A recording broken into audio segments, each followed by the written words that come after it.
Il y a un certain nombre de questions éthiques sur deux thématiques qui sont très proches, et je redonne ensuite la parole à Christine Casagrande, deux thématiques assez proches qui sont les malades jeunes dont on vient de discuter et la question du polyhandicap, le handicap dans les maladies neuroévolutives, qui pose en lien avec l'autonomie des questions assez similaires. Christine, je vous propose de nous faire un petit retour rapide oui, ça va être rapide, ça reprend, voilà, on a déjà de ce qui avait été nommé, et puis on pourra enchaîner sur les questions que ça avait soulevées, comment, pareil, s'il y a des idées qui émergent, comment on peut travailler. Je pense notamment à ce projet qui sera peut-être financé par le pôle de santé publique autour de la souffrance des patients jeunes, qu'on pourra notamment évoquer.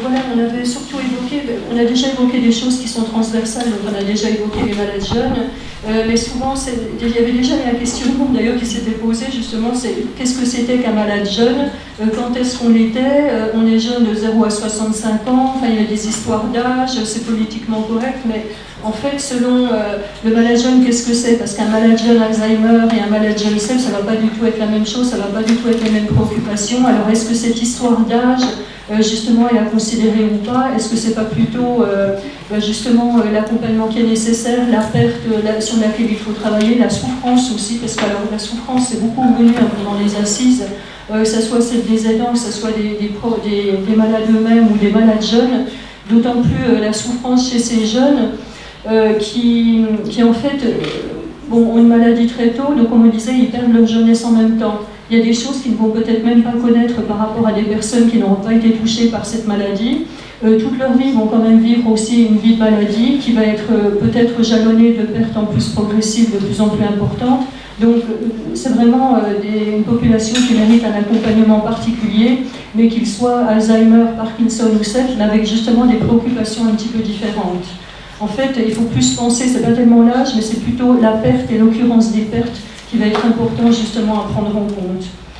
C'est quelqu'un aussi qui va perdre finalement, peut-être sans avoir eu sa capacité à travailler, à s'insérer dans la société, à avoir une vie familiale. Donc c'est quand même quelque chose qui renvoie au deuil de ce qu'on est, de ce qu'on pourrait être, enfin, etc. Donc aussi un soutien psychologique qui sans doute doit être hyper important, d'autant plus pour cette population. On avait parlé aussi des malades jeunes qui étaient peu ou pas informés sur ce qui existait. Il faut dire qu'effectivement, la problématique malade jeune, on l'évoque depuis pas si longtemps. En fait, dans le plan maladie neurodégénérative nationale, il n'y a aucun moyen d'ailleurs pour mener une action concernant ces malades-là. Donc c'est surtout en région qu'on s'en est saisi. Alors, au côté Bourgogne-Franche-Comté, depuis 2014, il y a au moins cette réflexion. On a essayé de proposer des choses, mais il faut qu'on prenne effectivement plus de distance pour revoir les choses plus globalement. Mais en fait, ce qui revenait souvent aussi pour ces malades-là, c'est le manque d'informations sur ce qui existe, qui est vraiment adapté. Alors il peut y avoir des solutions qui commencent effectivement à émerger, mais aussi c'était le temps d'attente par rapport à des solutions, par rapport à l'administration, où des fois quand il y a des demandes d'aide ou de prise en charge, le temps d'attente peut être très long. Or le temps des malades jeunes, il peut être relativement court. C'est pas du tout la même temporalité, puisque chez un malade jeune, la maladie peut évoluer assez rapidement. Donc en fait, ça va être pareil, deux temporalités qui se croisent. Et c'est un peu paradoxal parce que tout à l'heure on parlait de temporalité, donc des malades souffrant de maladies neuroévolutives qui auront peut-être un temps ralenti dans les gestes, dans la compréhension, dans l'expression. Et là, en même temps, dans une société justement qui est dans la rapidité, l'action et la performance, et là c'est l'inverse. Côté administration, effectivement, il y a beaucoup à faire pour améliorer, justement, rendre plus rapides les décisions, les évaluations, au lieu de faire 36 évaluations, comment combiner, c'est de la MDPH qui servent, enfin voilà, et aussi les échanges, construire peut-être des outils justement pour faciliter ces échanges et ces suivis de personnes malades. Au niveau de la réflexion éthique, on avait abordé, mais là je vous laisserai sans doute la parole, sûrement, c'était de plus réfléchir à la notion d'autonomie en termes de perte et d'incapacité. On n'est plus dans le combler, le suppléer, le remplacer, mais plutôt réfléchir le handicap et le construire en termes d'autonomisation. On peut peut-être parler, je me permets, des questions de polyhandicap parce qu'on va retrouver la même problématique en fait. Donc si on peut, je me fais le mettre des chronos un peu embêtant, mais comme ça, on aura des éléments de discussion communs, si ça vous... En fait, ça va un petit peu, voilà, dans le même, à partir de quand on est polyhandicapé, à partir de quel moment on se sent handicapé ou polyhandicapé. Et il y avait quelqu'un, d'ailleurs je crois que c'était peut-être vous, qui avait dit on est très très précocement polyhandicapé, plus que le patient en a conscience et plus que le médecin peut l'énoncer. Il y a aussi le handicap invisible, avec toute la problématique que ça posait. Le handicap invisible, qui est aussi générateur d'incompréhension de la part de l'entourage, que ce soit l'entourage proche ou tous les entourages, effectivement. La problématique de la fatigue qui ne se voit pas, mais qui, justement, on parlait aussi, par exemple, de l'éducation thérapeutique, effectivement, qui empêche l'accessibilité à certaines propositions qui doivent être faites pour aller mieux. Et puis la douleur, la prise en charge de la douleur, qui est toujours très présente, qu'on ne sait pas toujours traiter, qui n'est pas toujours prise en compte. Et puis cette souffrance aussi qui est à la fois donc physique, mais aussi psychique, et pour laquelle il est demandé peut-être des moments où l'exprimer. Alors est-ce que c'est auprès d'un professionnel de santé qui n'a pas toujours le temps, qui souffre lui-même justement de ne pas pouvoir donner du temps? Est-ce que c'est dans des lieux particuliers pour exprimer cette souffrance, sachant que l'expression de la souffrance, c'est pas forcément l'apanage d'un psychologue, ça peut être aussi dans différents lieux où cette expression, cette souffrance ou cette expression de difficulté doit être entendue. Donc ça renvoyait aussi, on avait évoqué effectivement la formation des professionnels ou autres, mais justement c'est quelque chose qui est transversal aux différentes thématiques. Justement, sur les questions que ça peut soulever aussi bien sur les malades jeunes, qui sont peut-être pas très heureuses, mais on lien beaucoup aussi avec les questions de temporalité, de l'approche particulière du respect de l'autonomie, ou sur la question du polyhandicap. Régis, Imad, vous voulez compléter par rapport à ce qui avait été dit aux assises? Et vraiment sur la définition de cette souffrance, parce qu'on parle beaucoup de souffrance, c'est quand même des concepts fondamentaux. Cette question de la spécificité de la souffrance d'une personne jeune atteinte d'une maladie neuroévolutive, elle va faire l'objet, très probablement, je me fais l'écho de la discussion qu'on a eue avec M. Olivier Aubrecht, le directeur adjoint de l'Agence régionale de santé, et puis que j'ai eu ensuite avec François Baudier, le président du pôle régional de santé publique, cette question qui consiste à essayer de comprendre ce qu'il y a derrière cette notion de souffrance du malade jeune, probablement, parce que ce n'est pas fait encore, mais l'objet d'un appel à projet pour une recherche probablement interdisciplinaire aussi autour de cette dimension-là. Je pense que c'est quelque chose d'absolument indispensable, parce qu'on voit bien dans ce que vous disiez les différentes facettes de cette souffrance. Être jeune et avoir comme perspective des pertes qui vont s'aggraver, être jeune et être entravé dans sa vie sociale, dans sa vie sexuelle, comme on le nommait tout à l'heure, être jeune et être fatigué, c'est des espèces de tensions qui peuvent...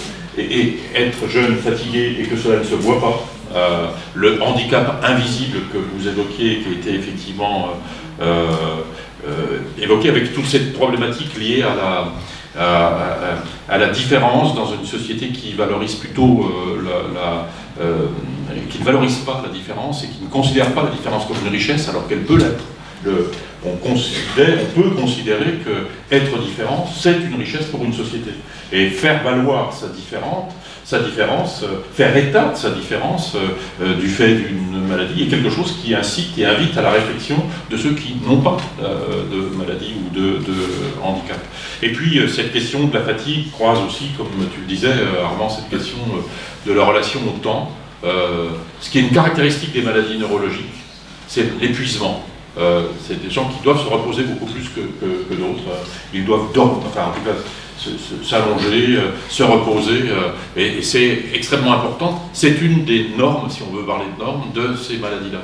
Comment on peut faire avec cette réalité-là chez les patients jeunes dans une société qui survalorise l'action, la performance, voire la rentabilité? Tout cela peut contribuer à faire souffrir.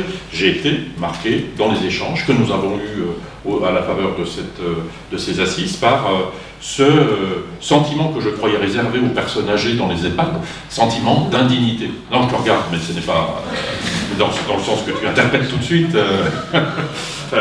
Ce sentiment qui commence à germer chez des personnes qui, qu'au motif de leur fatigue, fatigabilité, handicap invisible, lenteur, etc., se sentent indignes d'être incluses dans une société qui ne valorise pas, voire, et donc qui dévalorise cette réalité-là.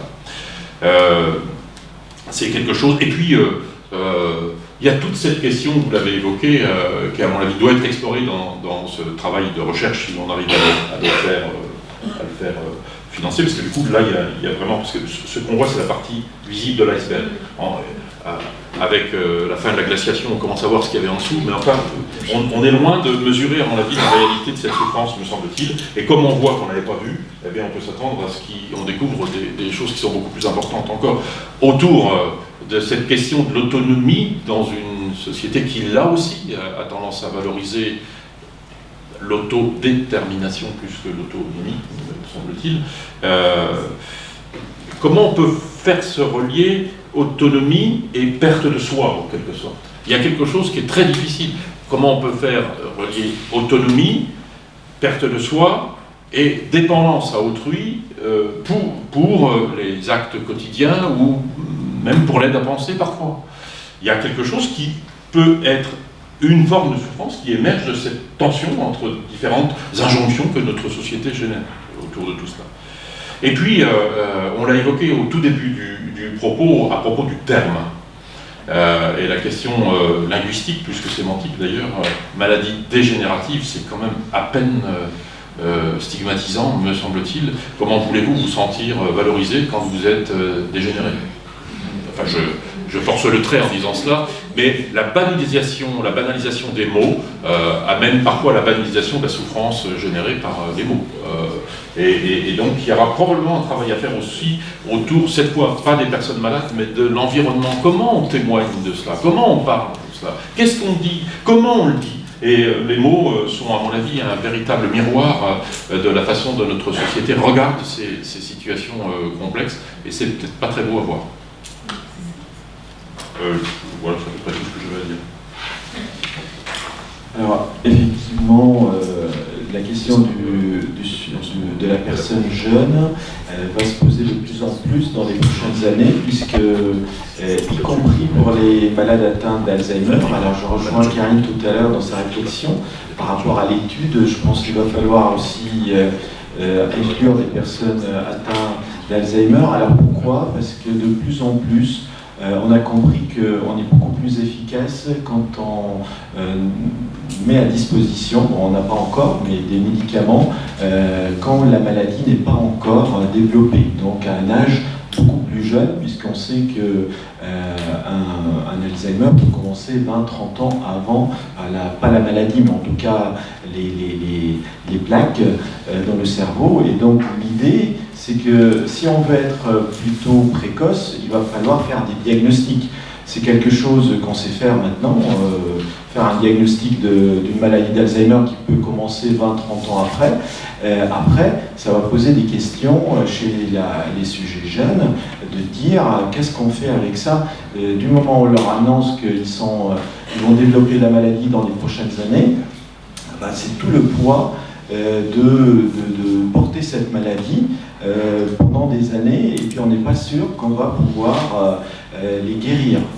Alors en espérant, mais ça c'est encore quelque chose dont on n'est pas sûr. Après, tout à l'heure, vous avez évoqué la prévention également. Bon, effectivement, il va y avoir des pistes en disant, plus on détecte tôt et à des stades non encore symptomatiques, on va pouvoir travailler la prévention pour retarder au maximum la maladie. Mais ça aussi, ça implique un diagnostic précoce et avec tout le poids d'un malade jeune, de porter le poids d'une maladie qui va développer dans quelques années.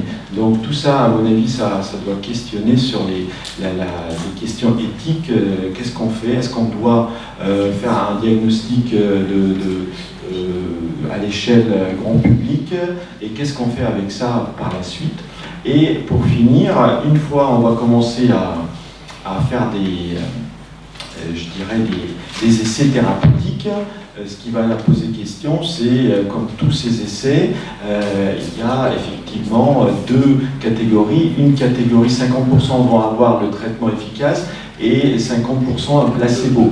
Alors ça doit poser aussi des questions éthiques de dire comment on peut donner la moitié à la population d'un traitement peut-être qui pourrait être efficace et l'autre moitié la priver de ce médicament. Donc tout ça, effectivement, ça va nous faire reparler des malades jeunes et les conséquences d'annoncer un diagnostic à cette population. Moi, j'aurais une question par rapport à l'interdisciplinarité des travaux de recherche sur les maladies neuroévolutives chez la personne jeune, et surtout par rapport à mon rôle d'encadrant d'équipes soignantes pour lesquelles j'ai quelques agents atteints de ces pathologies, notamment la sclérose en plaques.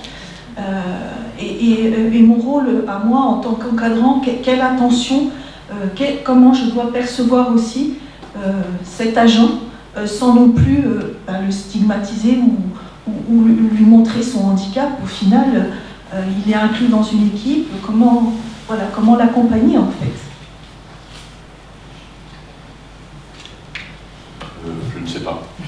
Je ne sais pas, mais je pense que le fait d'identifier ce qu'on qualifie d'une tension au sein d'une équipe de professionnels, avec un risque qui est d'un côté celui de nier une réalité qui pourtant est là, et de l'autre part le risque de stigmatiser une personne au seul motif qu'elle présente un handicap, c'est dans cette tension-là qu'il faut trouver un équilibre juste. Et donc la seule chose, mais excusez le piètre conseil que je vous donne, c'est il faut pouvoir en parler de ça. Je pense qu'il ne faut surtout pas vouloir gérer ça seul. Et de fait, aujourd'hui, on est à la fois incité à faciliter le travail des gens qui présentent un handicap, et de l'autre côté, stigmatiser quand, au terme de cette facilitation, il n'y a pas les résultats. Je ne sais pas si vous comprenez ce que je veux dire. Il y a une espèce d'embarras autour de tout cela. On est incité à embaucher pour des raisons d'accès à l'emploi légitime des personnes présentant une altération de leur capacité ou un handicap, etc. Puis on est dans le même temps incité à produire plus avec moins. Il y a donc des tensions qui existent autour de tout cela, et quand on est un cadre, si j'ai bien compris ce que vous dites, eh bien on est à la croisée de ces tensions. Donc je pense que si vous travaillez dans un établissement, il ne faut pas hésiter à faire état de cette tension de nature éthique, me semble-t-il, pratique. Je pense que c'est quelque chose qui... et il y a des comités d'éthique, me semble-t-il, qui peuvent analyser cela et peut-être faire valoir, avec l'aide des services de la santé au travail, par exemple, cette particularité que vous pointez là, et cette attention pour autrui, pour le bien d'autrui, elle doit être, à mon avis, valorisée. Ça me permet de dire que, au plan national, on essaie difficilement, parce que j'ai l'impression que ça fait au moins 6 ou 7 ans que j'essaie de dire cela, on essaie de faire en sorte que on valorise pas simplement les actes techniques dans nos approches médicales, mais les actes réflexifs. Le fait de réfléchir à ce que cela peut être d'aider quelqu'un qui est en souffrance d'une maladie neurodégénérative, que ce quelqu'un soit un professionnel ou une personne malade, le fait d'adapter un environnement à un déficit, parce que c'est aussi une façon de moins percevoir son handicap quand l'environnement s'adapte à ce handicap. C'est aussi tous ces enjeux, on ne l'a pas dit tout à l'heure, mais derrière tout cela, évidemment, toutes les recherches sur la robotique, la domotique, tout le numérique qui peut nous aider autour de tout cela, il faut qu'on développe tout cela. Ça semble une évidence. On n'en a pas beaucoup parlé parce que c'est peut-être pas central, mais de fait, il va falloir aussi qu'on reconnaisse l'acte d'accompagnement des gens qui sont atteints de ces maladies ou des handicaps qu'elles génèrent comme un acte soignant. Tant que ça n'est pas reconnu comme un acte soignant, ce n'est pas un acte. Et donc, si ce n'est pas un acte, on ne le fait pas. Et on se retrouve avec des personnes en grande souffrance du fait de cela, me semble-t-il. Je vais rebondir donc hier j'entendais à la radio, enfin à la télé, donc les conclusions de la Cour des comptes qui mentionne qu'il y a 500 fonctionnaires en France qui ne sont pas reclassés et qui souffrent énormément puisqu'ils touchent un salaire mais ils sont considérés comme handicapés ou qui ne peuvent pas travailler sur un poste. On les paye, ce qu'ils ne veulent pas forcément, ils veulent travailler, mais on leur dit vous n'êtes pas capable de travailler. Alors, dans toute la France, vous ne pouvez pas trouver un travail. Donc effectivement, je pense que c'est terrible pour une personne de dire vous n'êtes pas capable de travailler. Il n'y a aucune fonction où vous pouvez travailler. Donc j'ai trouvé que ça c'est assez terrible. Ce que vous dites est très juste. J'ai une remarque et que je vous passe tout de suite la parole. Moi, là, ce que je suis en train de me dire en vous écoutant, c'est comment la recherche vient aider tout ça. C'est-à-dire qu'on entend à travers vos propos qu'il y a une dimension de la souffrance qui n'est pas explorée.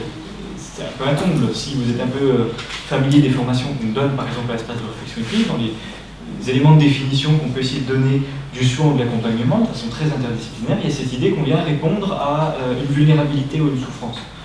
Mais quelle vulnérabilité et quelle souffrance? Et on voit que pour les patients jeunes, pour les patients polyhandicapés, on a une vision d'une certaine vulnérabilité ou de certaines vulnérabilités, mais on manque de vision globale de tous les éléments complexes qu'il y a à intégrer dans le champ de l'action auprès de ces publics vulnérables. Ça, la recherche peut l'éclairer. C'est le but de l'étude que présentait Régis. Quand j'entends votre question, Christelle, autour de la gestion d'équipe, je pense à toute la recherche qui peut se faire au niveau du management, en particulier l'éthique du management, notamment. Il y a toute la question qu'on n'évoque pas forcément aussi sur les patients jeunes, c'est qu'ils sont jeunes, mais ils ne le seront peut-être pas un jour. En tout cas, ils le seront moins, et peut-être pas, mais ils n'iront peut-être pas non plus assez vite par rapport à nos institutions ou aux critères de nos institutions. Donc qu'est-ce qu'on fait d'une personne qui ne peut plus rester à domicile, qui a besoin d'une institution, mais qui est trop jeune encore pour aller dans un EHPAD? Et donc c'est toute la question de l'égalité d'accès aux soins. Donc on revient à ces questions de recherche sur le plan économique, sur le plan des politiques publiques, à nouveau, qui nous permettent d'avoir 2-3 éléments un peu plus pour appuyer les décisions qu'on prendra. On parle beaucoup de pilotage par les données d'ailleurs. Nos ARS aiment beaucoup, je parle sur le très drôle, pilotage par les données. Mais encore faut-il que ces données puissent se construire. Alors, je ne fais pas de lien avec l'intelligence artificielle et ce qu'on pourrait faire en termes d'épidémiologie, d'études en santé publique à partir de ce qu'on pourrait construire comme base de données massive. Mais voilà, la recherche, à nouveau, par rapport aux questions qu'on pose, on voit qu'il y a une question de délibération et de réflexion avec des mesures à prendre et des actions à engager. Mais si on peut le faire par le détour de la recherche, avoir une vision un peu plus informée de la manière dont les enjeux sont construits et dont le problème se pose, pareil, ça peut aider un peu aussi. Je sais, bon, c'est pas mon obsession de l'après-midi, mais c'est à chaque fois comment la recherche peut venir aider d'une façon ou d'une autre, à quel niveau, avec quelle méthodologie, dans quelle discipline, ces problématiques qu'il va falloir résoudre. Oui, pardon. Attendez, il y avait au fond juste. Oui, je voulais juste revenir sur le malade jeune. Je pense aussi que le malade jeune, on lui donne pas assez d'ouverture. C'est-à-dire à partir du moment où il est diagnostiqué malade, on estime qu'il n'est plus en capacité de quoi que ce soit. Et c'est très désobligeant pour cette personne. Donc, est-ce qu'aussi il ne faudrait pas un petit peu chercher dans le monde du travail aussi, voir comment faire évoluer un petit peu tout ce qui se passe dans le monde du travail par rapport à ces personnes-là. De même pour les formations, une personne qui se trouve malade et qui ne peut plus travailler dans son poste, après a beaucoup de mal à retrouver une formation pour faire une reconversion. Avec beaucoup de barrages. Donc, et puis après, il y a la question de la rémunération. Quelqu'un qui va retrouver une formation quelconque sera heurté aussi par la rémunération. Donc, il y a peut-être aussi tout un environnement à voir à partir de là.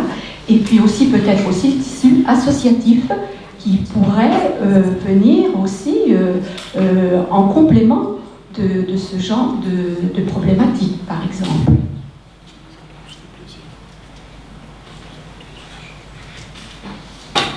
On réfléchit en même temps.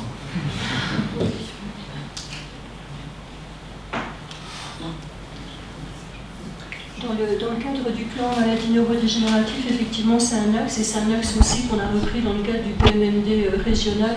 C'est justement le maintien dans l'emploi et la prévention de la désinsertion professionnelle. Et là, je laisserai peut-être la parole à Karine justement pour évoquer un dispositif qui existe et qui permet d'accompagner ces malades, autres malades aussi. Mais voilà. Effectivement, les choses se déploient en France sur le handicap cognitif, qui est un handicap qui a été reconnu que très récemment, qui a été expérimenté en Franche-Comté maintenant depuis 3 années, sur l'accompagnement au maintien ou à l'insertion professionnelle des personnes atteintes de troubles cognitifs, notamment des personnes qui sont atteintes de sclérose en plaques par exemple. Et en fait, c'est un travail qui est long parce que expliquer aux employeurs ou aux professionnels de l'insertion, de la formation du scolaire, parce qu'on a de plus en plus de jeunes qui nous sont orientés par les missions locales aussi, c'est quelque chose de compliqué, c'est des termes qu'ils ne connaissent pas, c'est des formes d'altération qu'ils ne connaissent pas. Mais petit à petit, en travaillant avec la sphère professionnelle ou scolaire, en essayant d'adapter les postes d'enseignement ou les postes de travail, c'est quelque chose qui se fait. Mais ça reste effectivement balbutiant parce que c'est tout au début de la reconnaissance de ce type de problématique. Mais avec une approche très interdisciplinaire pour le coup, qui est relativement nécessaire, et dans le champ du soin, mais aussi psychosocial, avec un étayage familial qui est important aussi, qui est sollicité. On arrive à remettre à l'emploi ou à maintenir dans l'emploi ou à remettre en formation et en scolarisation. On insiste beaucoup là-dessus, parce que moins il y aura d'errance et de désinsertion au cours du cursus scolaire, moins effectivement, plus on offrira de chances d'insertion professionnelle à ces personnes. Et ça marche plutôt assez bien. Donc voilà, ça démarre, on est satisfait de ce qui se passe. Ce qui du coup peut-être aussi, si on les aide justement à rester dans cette réinsertion professionnelle, peut-être pourrait aussi être une piste pour soulager les aidants. Parce qu'une personne malade qui ne travaille plus, tout repose du coup sur l'aidant. Et donc là, si cette personne-là est à nouveau au sein de la société, l'aidant peut peut-être aussi du coup en être soulagé. Ça a plusieurs avantages. Il y a des études suisses qui étaient intéressantes, qui ont été publiées notamment dans le champ du handicap cognitif, mais qui montrent que la personne, se maintenant, en s'insérant dans l'emploi, retrouve du lien social. Et effectivement, les chercheurs suisses ont montré qu'il y avait une moindre altération aussi de la pathologie, en tout cas une moindre évolution de la pathologie, ce qui est quand même intéressant de voir que le lien social et professionnel permettait aussi ce genre d'éléments. Et puis, il y a la représentation familiale, outre le fait que l'aidant peut continuer à travailler, il y a le fait aussi que la personne malade dans sa famille a une place de père, de mère, de travailleur, qui n'est pas à la charge de la société de sa famille, mais qui est acteur de la société de la famille. Et ça, symboliquement, c'est extrêmement important sur la dimension psychique aussi de la personne et de comment elle vit les fractions de la maladie dans sa sphère familiale et intime. Et voilà, il y a toutes ces dimensions-là qui sont vraiment très porteuses et qui sont essentielles, notamment chez les patients jeunes. Du coup, deux questions pour rebondir sur ce que dit Karine et ce que vous avez évoqué. Il y a effectivement déjà la prise en compte dans le milieu du travail des handicaps reconnus. Aujourd'hui, le handicap peut être reconnu, mais on a ce gros problème du handicap invisible. Et là, il y a souvent un phénomène de discrimination massive, je pense que tout le monde en est conscient, puisqu'effectivement, la fatigue, les douleurs sont des handicaps qui à un moment donné vont faire qu'on ne peut plus travailler à temps plein. On peut peut-être toujours faire notre métier, mais plus à temps plein, sauf que ça ne se voit pas. Donc il y a toute une vie de discrimination qui se met en place. Ce n'est pas que des regards, ce n'est pas que des chuchotements, c'est un accès qui se restreint à la formation, qu'on formerait même pour son propre travail, quelqu'un qui a des problèmes de santé. Et alors effectivement, après, quand arrive le moment où le travail n'est plus possible à temps plein sur le métier fait au départ, qu'est-ce qu'on fait de ces malades invisibles? Avec un organisme MDPH qui va nous dire « vous êtes trop handicapé », et puis un organisme financeur de formation qui va nous dire « vous n'êtes pas assez handicapé », puisqu'aujourd'hui, il faut quand même savoir qu'on mesure les handicaps en termes de points pour accéder à des financements de formation. Chaque handicap, chaque déficience, et on parle de déficience dans les financements de formation, se mesure par points. Vous avez une déficience visuelle, 2 points. Vous avez une déficience à la marche, 4 points. Tous ces points font qu'on accède à un quota de financement pour une formation. Et ce sont aujourd'hui, malheureusement, dans les représentations même, alors je suis travailleur social, donc je sais de quoi je parle aussi, des travailleurs sociaux ou de n'importe qui, des formations, on parle d'un ESAT. On parle de personnes handicapées qui vont faire du ménage, qui vont faire du tri, des choses comme ça. On n'est pas du tout dans la conception d'un travailleur handicapé qui peut complètement faire un 35 heures sur un poste différent de celui qu'il occupait, mais pour autant ne rien coûter à la société, être un actif, ça c'est encore quelque chose qui ne se conçoit pas. Voilà. L'autre question que j'avais qui n'a rien à voir, qui était en fait en lien avec au départ ce que vous disiez, Monsieur Aubry, c'est quand on est manager, à un moment donné, toute notre vie, on va la passer à faire le deuil. C'est des ruptures et on va la passer à faire le deuil plus ou moins rapidement de capacités, d'environnement, du travail, etc. pour transformer, pour essayer d'aller vers un mieux vivre avec la maladie. Et par rapport à ce que le docteur Sfer a dit, moi je me pose la question si on détecte la survenue d'un Alzheimer ou d'une sclérose en plaques, d'autres maladies avant, ça veut dire qu'il va falloir faire des deuils par anticipation. Comment on va accompagner psychologiquement l'équilibre de tous ces patients et éthiquement comment on va se positionner, que ce soit les aidants, les associations, enfin tout le monde autour, pour faire des deuils par anticipation, ce que nous malades on fait déjà, puisque quand on va avoir certains problèmes, on sait que ça va engendrer déjà une séquelle définitive, on est déjà en deuil par anticipation. Je peux vous garantir que même quand on est relativement équilibré, c'est une gymnastique assez complexe psychologiquement à faire. Donc ça me pose une vraie question pour des gens qui sont en bonne santé, leur dire que vous allez être en mauvaise santé d'ici 5 ans. Voilà. Sur ce point, vous avez raison, mais c'est une question qui est débattue d'ailleurs dans le cadre de la loi de bioéthique, plutôt sur le versant du développement de la génétique et de la connaissance du génome, et donc l'accès à ce qu'on appelle des données incidentes, c'est-à-dire d'un seul coup, on sait des choses qu'on ne cherchait pas. Qu'est-ce qu'on fait avec ce qu'on sait maintenant, qu'on ne cherchait pas, qui ne nous appartient pas, puisqu'il s'agit de données qui appartiennent à la personne malade, mais les révéler, ces choses que l'on sait, peuvent être catastrophiques sur le plan de l'équilibre, comme vous le disiez, de la personne. C'est exactement la même chose. Là, c'est une des limites qui doit nous obliger à réfléchir dans le champ de la prévention, aussi. Vous l'évoquiez tout à l'heure. Il ne s'agit pas de remettre en question la prévention. Il s'agit de réfléchir au lien entre prévention et prédiction. Parce que, effectivement, au motif d'éviter que n'apparaissent trop tôt des inconforts ou des difficultés, on peut engendrer la permanence et l'envahissement du champ de la conscience par l'angoisse du futur. Si c'est remplacer un mal par un autre, je ne sais pas si on est encore soignant. Donc ça veut dire que tout ceci doit pouvoir être analysé dans une logique très individuelle, de mon point de vue. La réponse qu'on donnera à un tel n'est pas la réponse qu'on doit donner à un autre. Et vous voyez bien qu'il faut aujourd'hui, comme on le disait je crois en préambule, ou ce matin, enfin, voici que la dimension scientifique nous apporte un savoir dont on ne maîtrise pas ce qu'il peut générer. Et donc il faut être, à mon avis, très prudent autour de tout cela, d'autant plus que je reviens sur la notion de prévention dont je partage l'idée qu'il faut le développer, mais d'autant plus qu'aujourd'hui, on aurait presque tendance à stigmatiser la personne qui n'entre pas dans les programmes de prévention. Il ne faut pas passer d'une extrême à une autre. Il faudrait qu'on fasse attention. On avait cette discussion à midi, au moment où on se demandait si on allait boire un verre de vin ou pas. Est-ce que c'est bien ou est-ce que c'est pas bien? Alors moi, je n'ai pas bu de vin, d'autres en ont bu. Voilà, on est envahi par des injonctions paradoxales, presque de nature morale, entre ce qui est bien et ce qui est mal. Je crois qu'il faut qu'on fasse très très attention. Un malade, et plus encore un malade en devenir, c'est quelqu'un qui va faire ce qu'il peut avec ce qu'il est. Donc, il va falloir avoir une approche très systémique et non plus organique de la notion de maladie.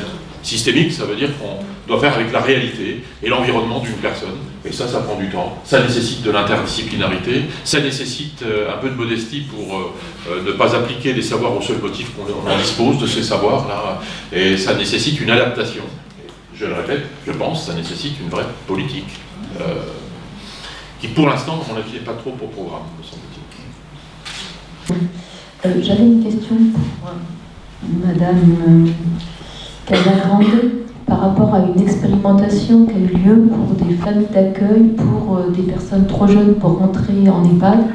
et pour que ce soit des familles d'accueil adaptées pour l'accueil des personnes atteintes de maladies neuroévolutives, mais trop jeunes pour entrer en EHPAD. Je voulais savoir si ces expérimentations continuaient et si c'était une des pistes de développement retenues par l'ARS ou par les instances. On est effectivement en train de réfléchir actuellement à différentes formes d'accueil. Alors pour personnes souffrant de maladies neuroévolutives ou non, jeunes ou non, mais des formes qui soient un petit peu différentes, des accueils qui soient un peu différents, temporaires ou plus permanents. On sait notamment pour les malades jeunes de se retrouver en EHPAD, par exemple pour un malade de Parkinson, se retrouver en EHPAD avec des personnes plus âgées, c'est pas forcément adapté. On est en train de réfléchir à des opportunités qui peut-être pourraient apparaître pour justement avoir un lieu un petit peu innovant. On est en train de réfléchir à des habitats inclusifs peut-être, où il pourrait y avoir des articulations, la personne resterait quand même dans son environnement, mais il y aurait toutes des articulations avec des services qui peuvent être autour du domicile, quel qu'il soit. On est toujours dans cette réflexion-là, effectivement, et là, il faut vraiment qu'on avance sur ces thématiques-là.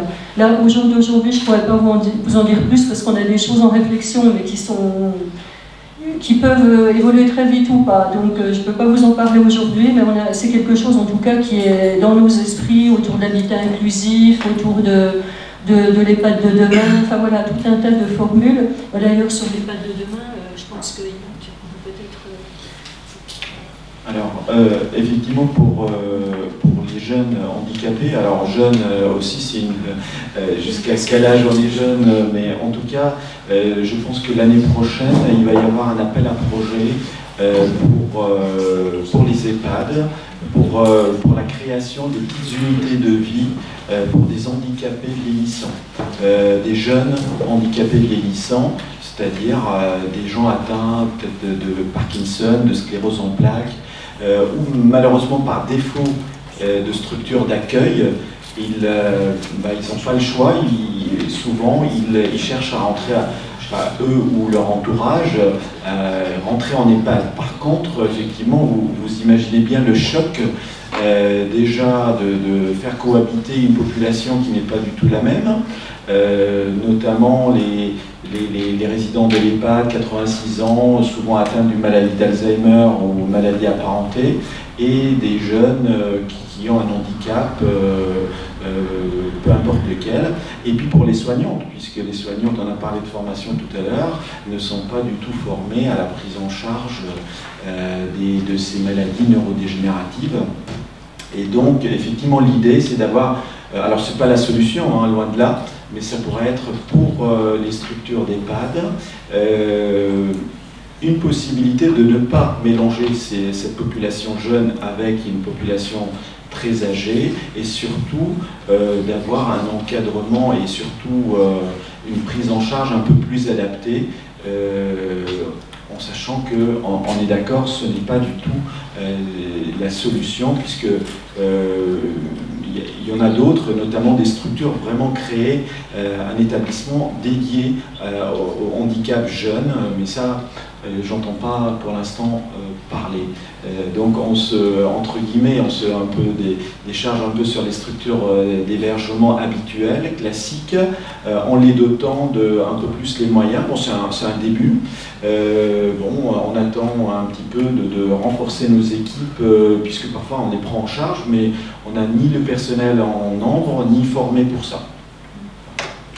Et puis je me permets d'insister, avant de vous quitter, vous m'excusez, parce que je dois finir une réunion, mais qu'un des enjeux, c'est de réfléchir à la prévention, pour le coup, de la ghettoisation. La prévention de la ghettoisation des personnes entre elles, par référence à leur âge, à leurs troubles cognitifs par exemple, ou au type de maladie qu'elles ont. Ça ne produit rien, me semble-t-il. Je ne suis pas sûr que des travaux de recherche aient jamais montré que de mettre des personnes âgées avec des troubles cognitifs ensemble, entre elles, produisent de la jeunesse ou du bonheur. Ça n'a jamais été montré. Par contre, je pense qu'on peut aisément voir l'inverse. Donc je pense qu'il faut qu'on fasse attention de ne pas reproduire pour des malades jeunes atteints d'une pathologie neurodégénérative ce que l'on sait avoir été plutôt un échec avec des personnes plus âgées. Et je pense qu'effectivement, cette dimension qui est fort présente dans le discours et qui commence à faire l'objet d'expérimentation aujourd'hui, de vision plutôt inclusive de la personne malade dans un environnement social et sociétal, c'est quand même autre chose. Mais ça veut dire qu'on travaille avec des promoteurs pour avoir des appartements aménagés ou aménageables. On travaille avec des bailleurs pour faciliter la valorisation de formes de solidarité entre personnes qui ne sont pas malades et personnes qui sont malades, sans que ce soit de l'assistanat. Et il y a tout ce travail, encore une fois, à mon avis, de nature politique, qui peut passer par un travail de recherche via des expérimentations. Et de mon point de vue, c'est quelque chose d'essentiel. Il ne faudrait pas, parce qu'on a cette propension à vouloir faire se concentrer entre elles des personnes selon leur pathologie, leur âge, etc. Et je ne crois pas que c'est quelque chose qu'il faut poursuivre. Je suis assistante sociale auprès d'un centre de rééducation fonctionnelle sur Divio. Et à ce titre-là, j'interviens auprès de personnes jeunes qui ont une maladie neuroévolutive. L'une de mes missions principales est d'organiser le retour à domicile complexe. Et je voulais juste revenir sur cette notion de temporalité qui reste tout de même une utopie totale en hospitalisation. En tout cas, il faut savoir qu'aujourd'hui, quand un patient rentre en hospitalisation, on nous demande déjà de penser à la sortie. De par nos financeurs, c'est-à-dire que nous avons une injonction de respecter une durée moyenne de séjour. Ce qui est en rééducation, comme dans d'autres services hospitaliers, défavorable pour le patient. C'est-à-dire qu'en rééducation, on aurait cette possibilité de travailler avec les aidants, de faire de l'éducation thérapeutique, de travailler sur la domotique, de travailler sur la compensation du handicap, ce qu'on n'a pas le temps de faire, clairement. Et si on avait déjà ce temps-là pour le patient, en respectant sa temporalité, je pense que ça pourrait déjà résoudre quelques problématiques qui arrivent par la suite au domicile. Et dans notre centre de rééducation, on a aussi la chance d'avoir une unité d'insertion socio-professionnelle par l'association Comet. Donc on peut accompagner, mais malheureusement que nos patients qui sont au centre, dans le maintien dans l'emploi, et principalement pour les patients qui ont des troubles cognitifs. Et on intervient en sensibilisant comme on peut sur le collectif de travail sur ces troubles cognitifs, mais effectivement c'est de manière complexe. Merci. De toute façon, au-delà des questions de recherche, mais ça c'est quelque chose qu'on a abordé pendant longtemps et qu'on continue en termes de débat public, c'est comment est-ce qu'on va arriver à remettre au cœur de l'organisation du système de santé, non pas seulement des contraintes économiques ou organisationnelles, qui sont entendables par ailleurs, mais comment on va reconstruire tout ça à partir de la norme qu'est la relation du soignant avec le soigné, à partir des besoins qui sont différents. On n'a pas de réponse. La recherche, là, pour le coup, je ne sais pas comment elle pourrait aider ou pas, mais c'est le constat qu'on fait et il est complètement transversal aussi. Mais il est juste là sur ces questions de temporalité qui sont complètement inversées, même penser à la sortie en même temps. Merci. Michel ? Oui, je voulais revenir sur la question qui était posée avant sur le vieillissement des personnes handicapées. On a eu le 1er octobre, dans le cadre du gérontopôle Pierre Pisselmeyer, un colloque qui était consacré à ça. Et bien évidemment, les personnes de 60 ans qui sont en EHPAD, principalement, à 60 ans, voire même avant, sont déclarées inaptes au travail et donc sont priées de prendre leur retraite. Alors, il y a déjà quelque chose à constater, c'est que les personnes handicapées en ESAT imaginent leur retraite, c'est tout à fait intéressant, de façon positive. Donc dans leur tête, elles vont aller en maison de retraite. Sauf qu'elles ne savent pas qu'il n'y a plus une maison de retraite, mais il y a que des EHPAD. Et dans les EHPAD, il y a des gens très âgés avec lesquels ils n'ont rien à faire. Donc ça, c'est un premier volant. De voir déjà le hiatus. C'est très curieux, et pour en avoir vu pas mal de ces personnes handicapées, c'est très curieux de voir comment ce mot retraite, ils ont l'impression qu'ils vont devenir absolument comme tout le monde. Ça y est, ils vont être retraités, ils ne seront plus handicapés, ils seront retraités, donc forcément inclus, parce que maintenant tout le monde est retraité, donc eux ils vont être là cette fois-ci, comme tout le monde. Alors, quand on regarde évidemment les EHPAD, on voit bien que quelqu'un de 58 ans, 60 ans, ça paraît déraisonnable de lui proposer d'aller en EHPAD, mais ce qu'il faut bien voir, c'est qu'à partir de 60 ans, vous n'êtes plus handicapé, vous êtes que vieux. Et donc les systèmes d'indemnité sont beaucoup plus favorables aux handicapés qu'aux vieux. Alors, Quand vous proposez à des structures pour handicapés de garder un peu leurs vieux handicapés, il y a une certaine réticence. Alors vous mettez un moment à savoir pourquoi, et en fait la réticence elle vient de là. C'est-à-dire que vous n'allez pas toucher la même chose pour quelqu'un qui va travailler que pour quelqu'un qui va être retraité.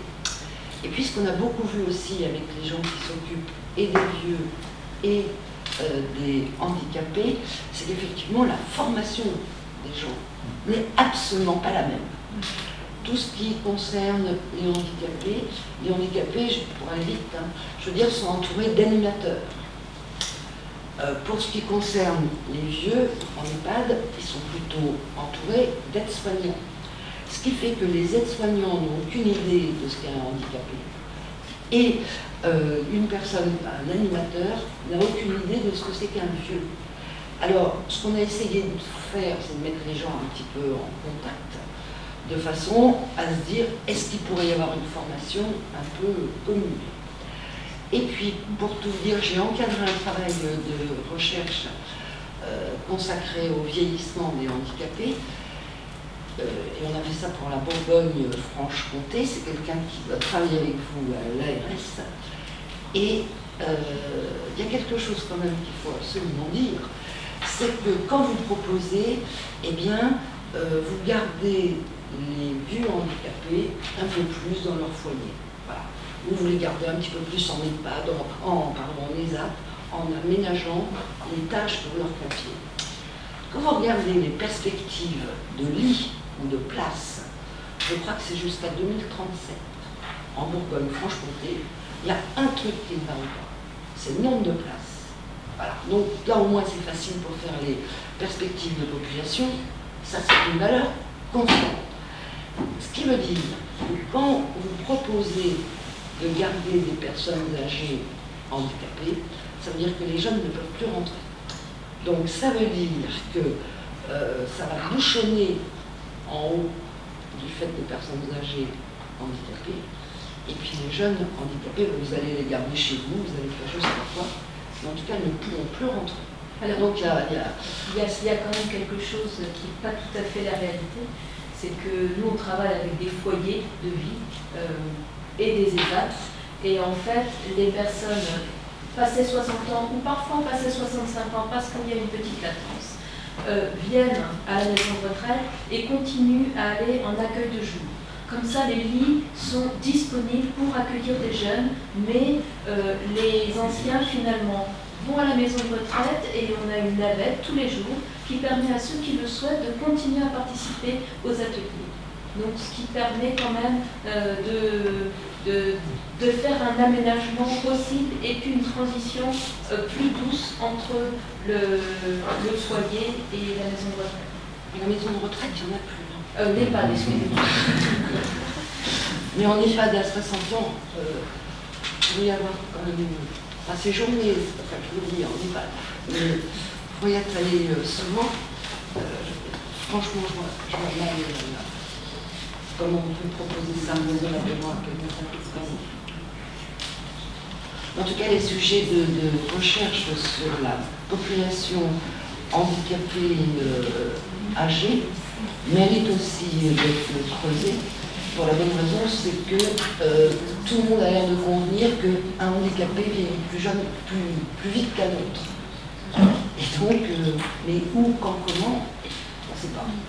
Mais il serait temps peut-être de se mettre dans le cadre de recherche pour parler de ça. Parce que c'est un peu compliqué. Complètement raison, Michel. Mais c'est tout l'enjeu d'appréhension de la complexité. C'est ce que Florence Mathieu Nico disait encore ce matin, c'est arrêter de traiter les problématiques comme ça en silo et voir comment elles s'amplifient, elles s'influencent les unes les autres. Et là, il y a la problématique du vieillissement et la problématique du handicap qui se cumulent et qui ont en effet ajouté une valeur ajoutée qui est encore assez floue à appréhender aussi bien du point de vue de nos institutions. On en voit les effets, et surtout les effets négatifs, mais on ne mesure pas exactement encore quel levier d'action on pourra mobiliser pour les résoudre derrière. Là, la recherche, effectivement, les catégories sociales qui sont à l'origine de la catégorisation institutionnelle des personnes, elles sont aussi beaucoup à questionner derrière. En tout cas, elle est très titillante, cette recherche, parce que dans l'histoire de l'humanité, c'est la première fois que ça se voit.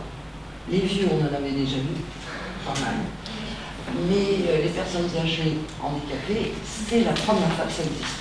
Donc là, c'est pas la peine de prendre exemple sur ce qu'on a fait sur les vieux, parce que là, on peut vraiment innover, et donc je pense que la recherche qu'il faut lancer là-dedans, qu'elle soit absolument neuve et dégagée de tous les vieux contextes, et faire quelque chose, oui.